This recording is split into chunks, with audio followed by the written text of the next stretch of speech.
Delhi police has taken possession of all the clothes present in Aftab's house. Most of the clothes in this are of Aftab. Apart from this, the police have also got Shraddha's clothes from there.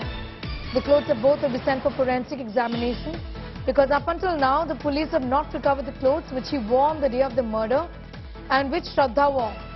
The police feel that some clues will definitely be found from the clothes recovered from the house. So they're retrieving the clothes also that has been found, and these aren't the clothes with the criminal wore allegedly during the time of the crime. Himanshu, ये माना जा रहा है कि जो कपड़े पाए गए हैं वो ऑब्वियसली क्राइम सीन के तरफ के नहीं है, लेकिन कुछ क्लूज इनमें भी मिल सकते हैं। लेकिन इम्पोर्टेंट ये रहेगा ये रिकवर करके जो कपड़े अलेजेडली आफ्ताब ने डिस्कार्ड किए होंगे क्राइम कमिट करने के बाद, क्योंकि वो खून में लथपथ होंगे और उनमें इंपॉर्टेंट क्लूज रहेंगे, लेकिन वो रिकवर करना इस समय मुश्किल हो जाएगा पुलिस के लिए।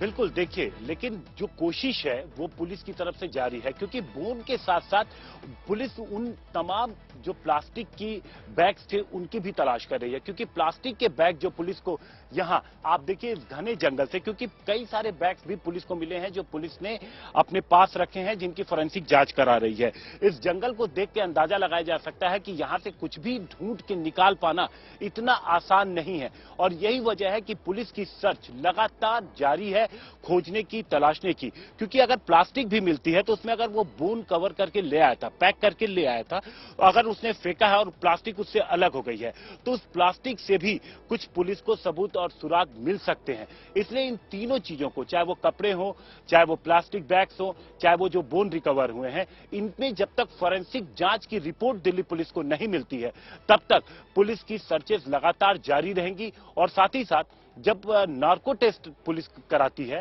तो उसके बाद पुलिस को उम्मीद है कि कुछ सच जब वहां से निकल के आएगा तो जो ये इन्वेस्टिगेशन है, पूरी जो पुलिस की चल रही है ऑनगोइंग इन्वेस्टिगेशन, इसको एक नई दिशा मिल सकती है। तो पुलिस इसीलिए अभी जो अपनी इन्वेस्टिगेशन है, सर्कमस्टेंशियल एविडेंसेस हैं, उन सबको कलेक्ट कर रही है। जो स्टेटमेंट पुलिस के सामने आफ्ताब ने दिया है उसके अकॉर्डिंग सर्कमस्टेंशियल एविडेंसेस तो पुलिस जुटाई रही है।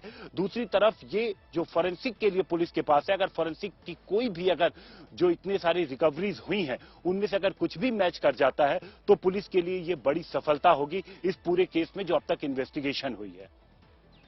जी, बने रहिए हिमांशु हमारे साथ। We'll just come back to you in a moment from now. There is more news coming in. Let's go straight to that.